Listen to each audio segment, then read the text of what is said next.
Hey, Speckles Army, or Doom Alliance, it's me, Speckles 1000 here, coming at you with another video. In this video, I am introducing you all to a new narrator named Dr. Furris, and this one was given to me by the idea from from Dr. Joe 65, or my friend Joe on Discord. So, yeah, turns out it was his birthday, so he asked me if I could redraw a monster he can design. I said sure, and I already wanted to redraw someone else's, and it was a submission from this month's Popcross community redraw. It was a Sharksalotl. I had a hard time pronouncing that name. So without further ado, let's get into this video and let's go. Wait, before we get into the video, I do want to say, I know that this video is indeed coming out on a Thursday. I just got this idea because I already scheduled videos for Monday and Wednesday and Friday, and these two drawings are after I've finished all the other drawings. So, yeah, without further ado, let's get on to the video and let's roll into it and let's go.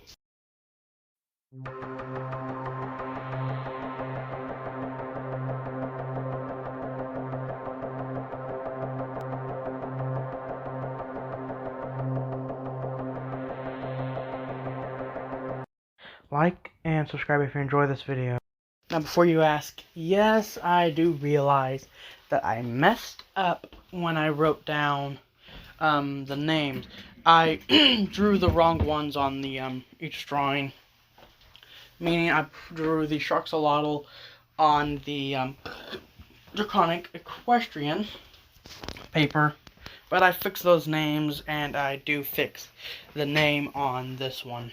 So, well, on the next one, which is Ogre Fans drawing. So, without further ado, let's get into the video and let's go. It's me, Dr. Furris, and I have been told I need to start recording some audio files to keep up with my experiments. First experiment, most known as the common name, the creature name for this one is GM, which stands for genetically modified Sharksalotl. Sharksalotl.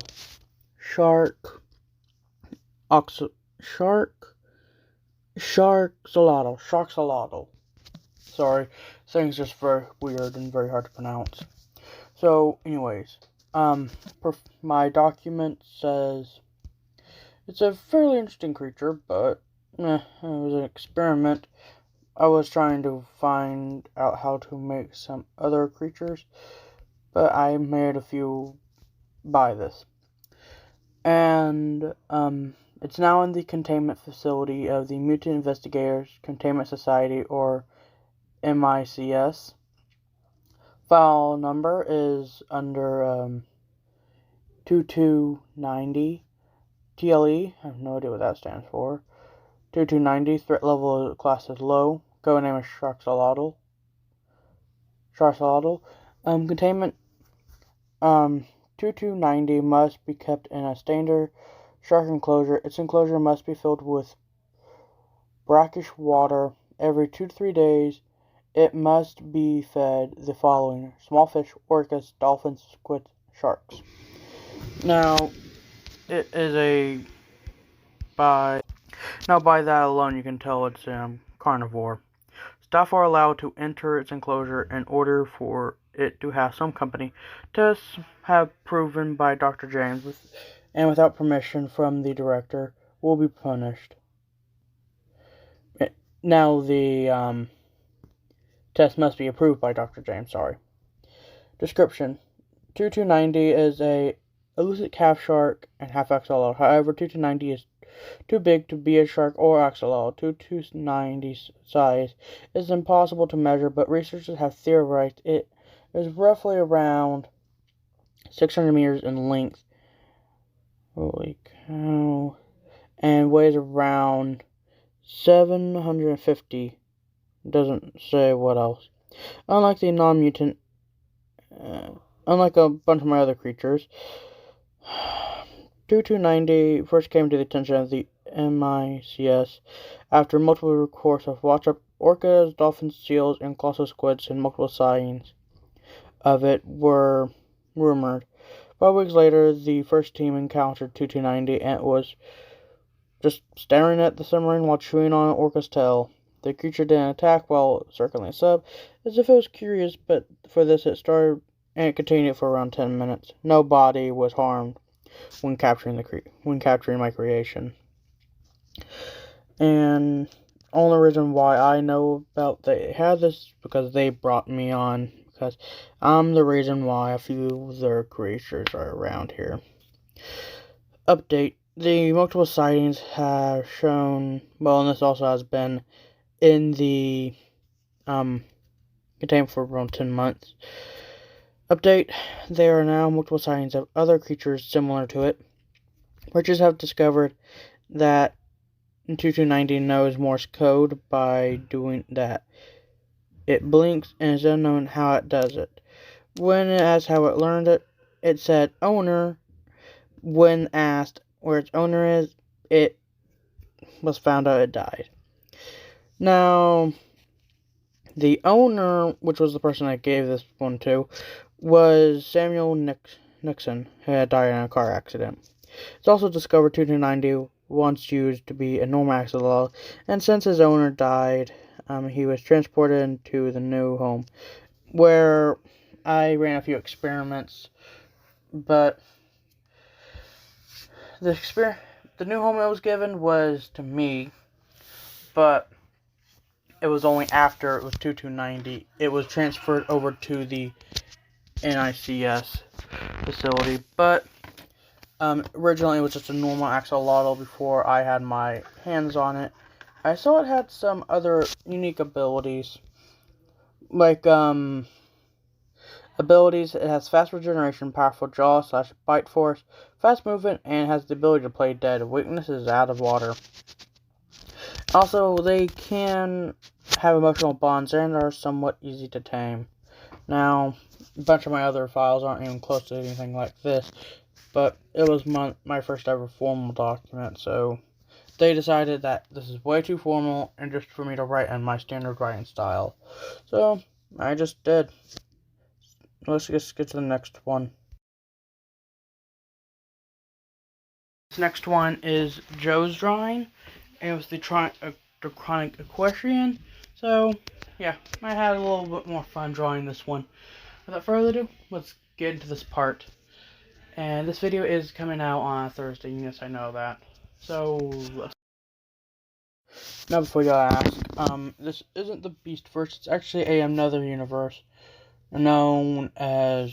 Well, we say there's some similarities to the SCP universe, but we have a few minor differences.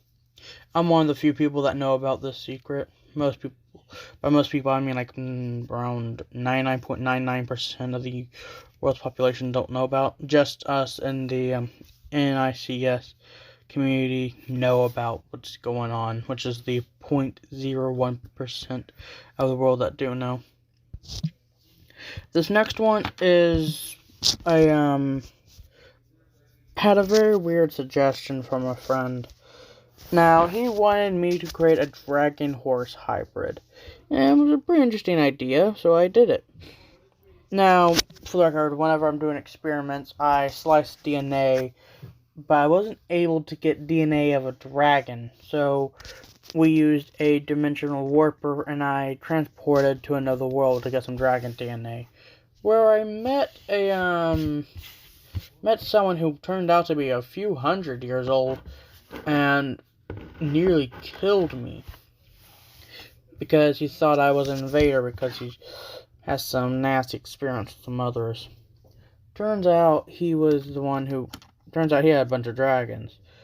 He showed me where a fairly friendly but yet unconscious red dragon was. So I took some of its DNA and I transported it back to my world.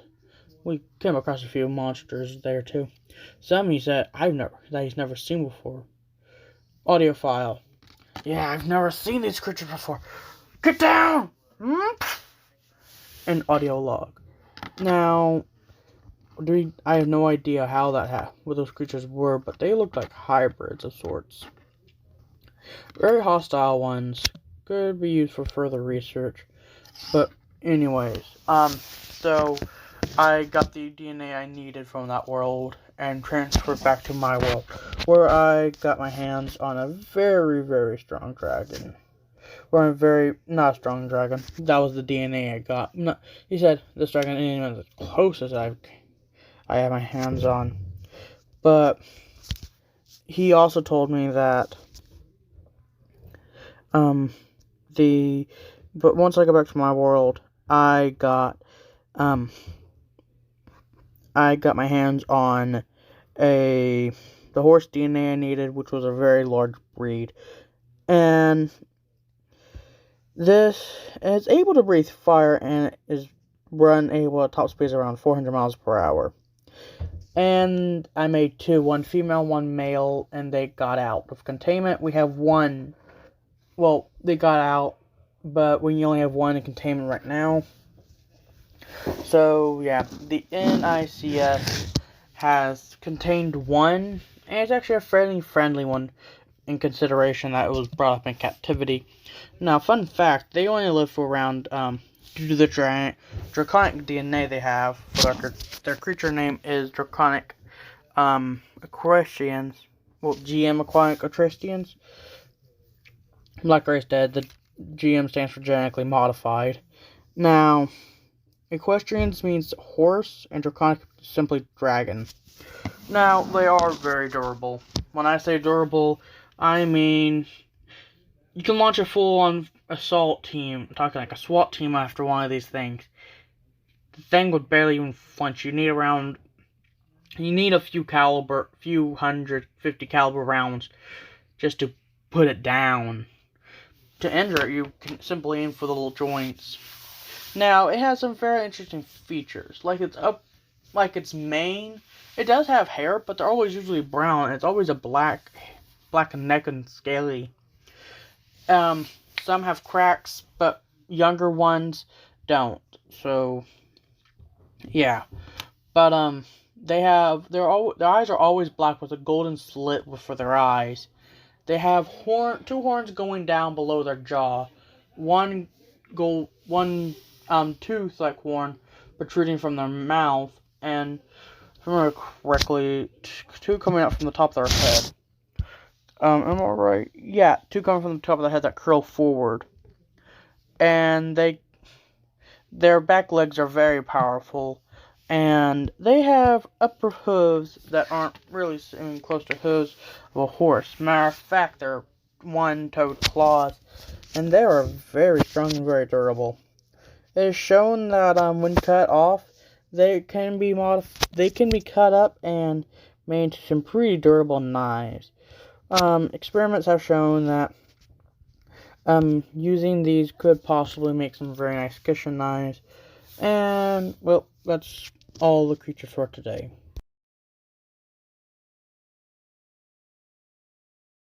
Well, I hope you enjoyed today's video, because that's all the time I got for today. Until next time, subscribe to join us back streaming or do my slides. Goodbye and peace out, everyone.